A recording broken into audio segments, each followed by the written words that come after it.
सभी को जय मसीह की। आप सभी का हमारे चैनल में प्रभु के वचनों को सुनने के लिए स्वागत है। यह एक प्रभु की योजना ही है कि आप उनका वचन सुन रहे हैं। आइए वचन शुरू करने से पहले छोटी सी प्रार्थना करें। धन्यवाद पिता, आपकी स्तुति और महिमा करती हूँ। इस दिन के लिए धन्यवाद पिता, आपने इस दिन अपने वचन को लोगों को सुनाने के लिए मुझे चुना है।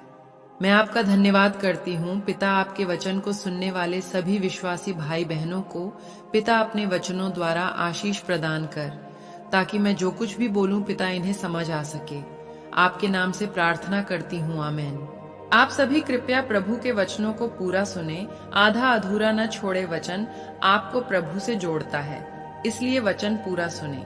साथ ही प्रभु के लिए आपकी क्या गवाही है, हमें कमेंट बॉक्स में जरूर बताएं। आइए आज का वचन शुरू करें। आज का पहला वचन निर्गमन ग्रंथ से लिया गया है। वचन संख्या है 12, 1, 8, 11, 14 तक।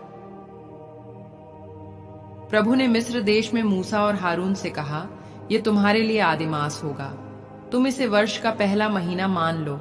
इस्राएल के सारे समुदाय को यह आदेश दो, इस महीने के 10वें दिन हर एक परिवार एक एक मेमना तैयार रखेगा।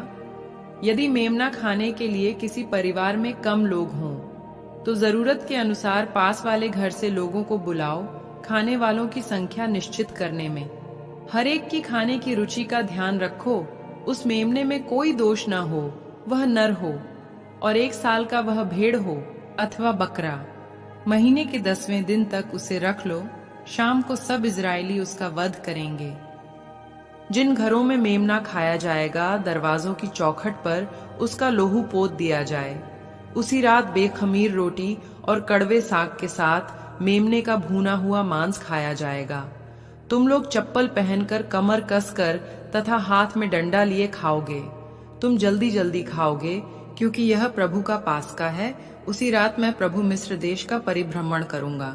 मिस्र देश में मनुष्यों और पशुओं के सभी पहलौठे बच्चों को मार डालूंगा, और मिस्र के सभी देवताओं को भी दंड दूंगा। तुम लोहू पोत कर दिखा दोगे कि तुम किन घरों में रहते हो। वह लोहू देखकर मैं तुम लोगों को छोड़ दूंगा। इस तरह जब मैं मिस्र देश को दंड दूंगा, तुम विपत्ति से बच जाओगे। तुम उस दिन का स्मरण रखोगे और उसे प्रभु के आदर में पर्व के रूप में मनाओगे। तुम उसे सभी पीढ़ियों के लिए अनंत काल तक पर्व घोषित करोगे। यह प्रभु की वाणी है। दूसरा वचन कुरिन्थियों के नाम संत पौलुस के पहले पत्र से लिया गया है। वचन संख्या है 11, 23 से 26 तक।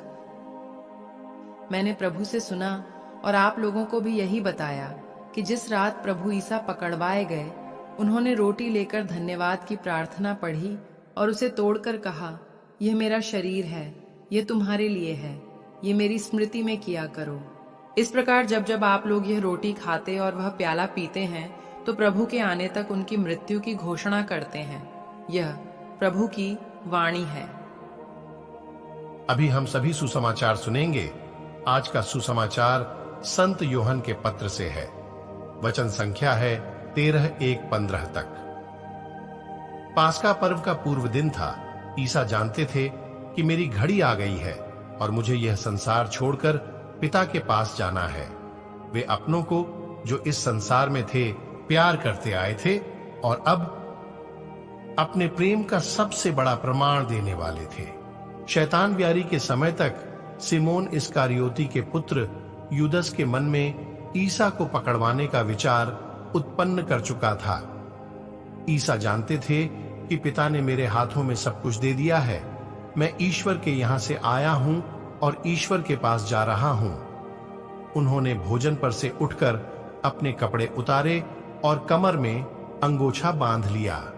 तब वे परात में पानी भरकर अपने शिष्यों के पैर धोने और कमर में बंधे अंगोछे से उन्हें पोंछने लगे।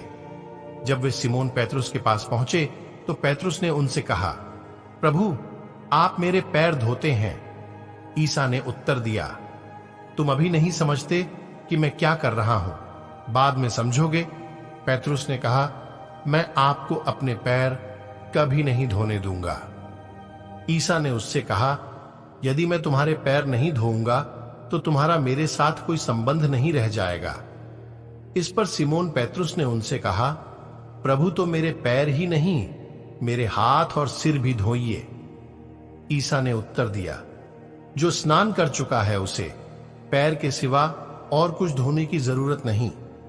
वह पूर्ण रूप से शुद्ध है। तुम लोग शुद्ध हो, किंतु सब के सब नहीं। वे जानते थे कि कौन मेरे साथ विश्वासघात करेगा, इसलिए उन्होंने कहा, तुम सब के सब शुद्ध नहीं हो।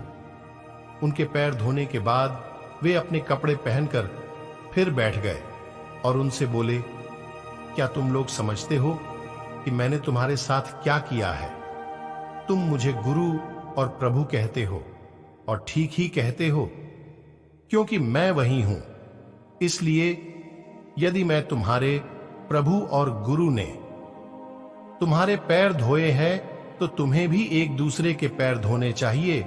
मैंने तुम्हें उदाहरण दिया है, जिससे जैसा मैंने तुम्हारे साथ किया वैसा ही तुम भी किया करो। यह प्रभु का पवित्र सुसमाचार है। मनन चिंतन। आइए हम कुछ समय इन वचनों पर मनन चिंतन करें। मेमने का लहू देखकर मैं तुम लोगों को छोड़ दूंगा। निर्दोष मेमने का लहू हमारे सब दोष को खत्म कर देता है।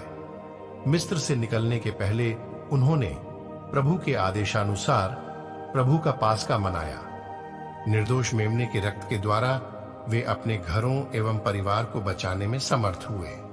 आज के पाठों में इस बात पर जोर दिया गया है, प्रभु यीशु स्वयं यह मेमना है जो पवित्र एवं निष्कलंक हैं। उन्होंने अपने शिष्यों के साथ प्रभु का पास्का मनाते हुए अंतिम भोजन के समय रोटी एवं दाखरस का भोजन किया, लेकिन प्रभु ने उस रोटी को मेरा शरीर तथा दाखरस को मेरा रक्त कहा। मिस्सा बलिदान में हम ईश्वर के इस मेमने के भोज में भाग लेकर हम उसी प्रभु के शरीर और रक्त को ग्रहण करते हैं। उनका शरीर हमारे शरीर में मिल जाता है और उनका रक्त हमारे रक्त में। इस प्रकार हम एक सर्वोत्तम में सम्मिलित किए जाते हैं। इस पृथ्वी पर अपने जीवन के अंतिम समय में वे अपने शिष्यों के पैर धोकर हमें उदाहरण देते हैं, जैसा मैंने तुम्हारे साथ किया है वैसा ही तुम भी किया करो। प्रभु यीशु हमारे पैरों को धोकर हमें शुद्ध करते हैं। वे अब उस क्रूस को उठाने जा रहे हैं, जहां से वे अपने रक्त द्वारा हमें शुद्ध एवं पवित्र करेंगे। क्या हम पवित्र जीवन जीते हैं? आइए हम पवित्रता की ओर आगे बढ़े। आप सभी का वचन सुनने के लिए धन्यवाद। आप सभी को परमेश्वर आशीष तथा शांति प्रदान करे। आमीन। जय मसीह की।